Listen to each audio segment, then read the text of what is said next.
Hello and welcome to this video. We're going to be talking about how to create this crack and injure face effect in Photoshop. We're going to start by choosing our Canva. I'm going to be using 1920 by 1080 pixels and hit on create. The first thing I'm going to do is to bring in the main subject of our design. In this case, it's going to be this model, this girl right here. I will go ahead and resize it just a little bit like this and place it at the center of my canvas. So I do that, I want to go ahead and hit on the good sign. The next thing I can possibly do is to hit on W to have the quick selection tool and come back to select subject. Wait for some seconds for Photoshop to select subject, and once it's been selected like this, you want to come out to the layer mask and mask it out. You're going to have something of this nature. What I can possibly do is to double click on the layer mask to have the properties, and here I will just hit on Z from my keyboard to have the zoom tool and try to zoom in to the main image. And once I do that, I want to go ahead and select the brush tool. Once I select the brush tool, I want to go ahead and replace some of this part that was missing during the selection, just like this. And once you have it like this, you want to come over to output to layer mask and hit on OK, Ctrl+0 to have it fit to my screen. And selecting the main layer, what I can possibly do is to come back to filters, and once I'm here, I want to come back to neutral filters. You're going to wait for some seconds for the window to load up, and once it load up, you want to come back to colorize and toggle over that button. Just for some seconds, this picture is going to be turned into a colored photo. And once you do that, you want to go ahead and hit on OK. Now we have this image on the new layer. The layer below, you can go ahead and delete the layer, or you can just hide it. In any of the ways, it's going to be up to you. Now the next thing we can possibly do is to go in and bring in the make crack photo that we're going to be using today. In this case, it's going to be this photo. I will just go ahead and hold down my shift and try to resize it. But to make the work to be more fluent, what I need to do is to lower the opacity so that I will know the outline of where I can possibly place this effect. I can still go ahead, resize it to something of this nature, and just try to place it in a way that is going to make sense. Drag this part to here, and the same thing is going to happen to the other parts. I can still go ahead and resize this part to something of this nature and take this part down a little bit like this. I can still resize this part, resize this part, make it like this. And what I can possibly do is to right click on the same layer and come back to warp. Here I just want this image to be in form of a cycle with the face, something like this. I'm going to be doing it for the whole 4 parts to something like this, or even to this point, and come here as well and repeat the same process just to have that round face. And can still adjust this part a little bit. Okay, something like this is going to make sense. Once you have it like this, I can go ahead and hit on OK and come back to the opacity once more and increase it to 100%. We're going to come up with something like this. And now, selecting the same layer, this same image, you're going to come over to the blending mode and choose color bond. Once you choose color bond, you're going to have the effect just like this. What you need to do, stay on the same layer. You want to come out to layer mask and add a layer mask.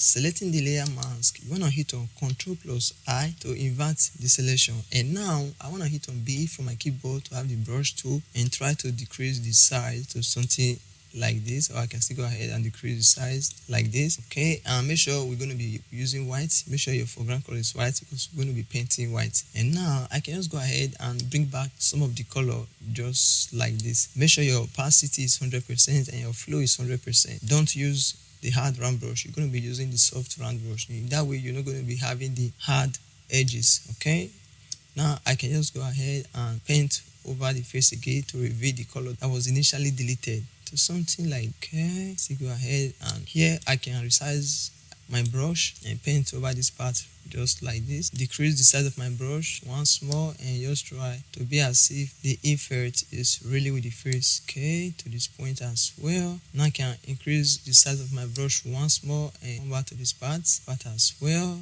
Okay, to this part as well. Okay, you just want to take your time and do it manually just like this. Don't need to be in rush. Okay, this part as well, go ahead and bring it back once more.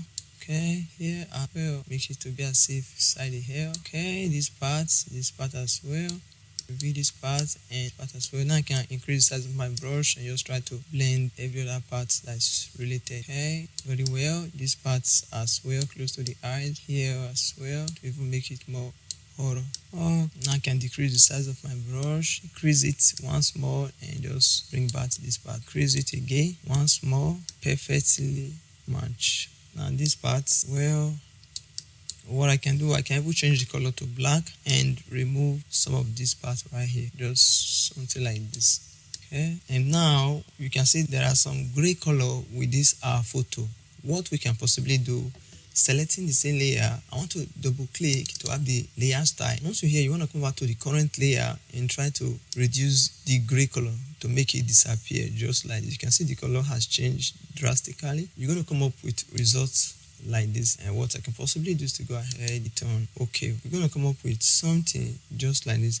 I can still go back to the layer mask once more, select my brush tool, and just try to remove some of this part that was overlapped somehow. Now that I have it like this, the next thing I can possibly do is to hit on Ctrl+1 to have it on small screen. Now come back to this background and come back to the adjustment layer. Here we want to select solid color, and we're going to be using black as our solid color. Go ahead and hit on OK. Stay on the color fill layer. I still need to go ahead again and add another layer, and this time around I'm going to be selecting my brush tool. Once I have my brush tool like this, I want to increase the size to make it bigger than my whole canvas. In this case, I can even go ahead and decrease the size of my canvas a little more to something like this. Select my brush tool again and make sure it's bigger than my canvas to something like this. And the flow and the opacity should be at 100%. We just need to click once just like this to have this type of effect. Now I can hit on Ctrl+1 again to zoom into the image, and now what I can possibly do, still selecting the same layer of this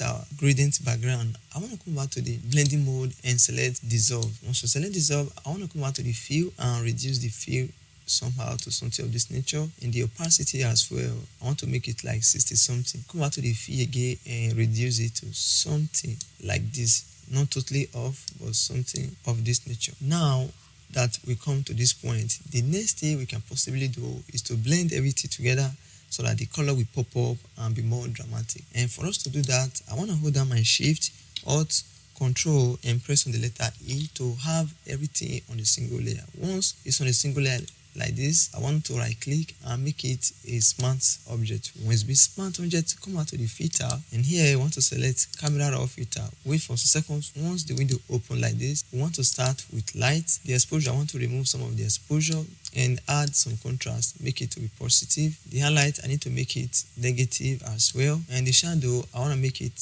positive to like +19. I don't need the white. The black, I need to make it negative like 20 something, 24, and come back to the color. I don't need this hot color. I need something of cool temperature, something just like this. And that is it for the color. I want to come out to the effect. Here is where we're going to make it to be more dramatic. The texture, I want to add some texture like this. Okay, and the clarity, I want to add the clarity to even make it sparkling. This way is going to make the injury and the crack to be more dramatic. And the details, I want to add some details just positive in this manner, and come out to the vignette and add something of maybe -30.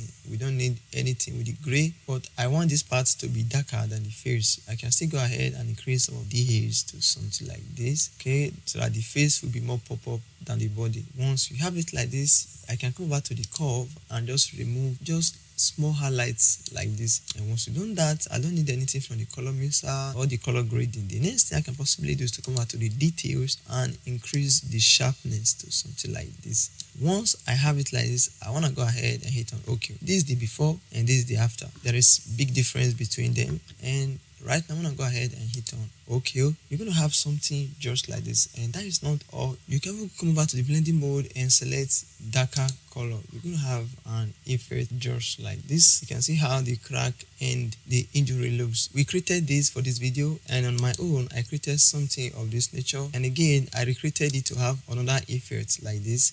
They are basically all the same thing, just that some of the injury are placed in a different position, but they are the same thing. But for this video, I actually started creating something with this. This was the first one that I created, but I wasn't so convinced, and I feel that I don't like it. Maybe it's the best, but I wasn't convinced. And then I made something of this nature. I was very, very convinced. That was the reason I make it to be this video. Okay, I hope you learned something from this video, and if you do, don't forget to give me a thumbs up and subscribe to this channel so that whenever I upload another video like like this, you will always be the first person to be notified. And having said this, I'm going to see you in the next video. Cheers. Peace out.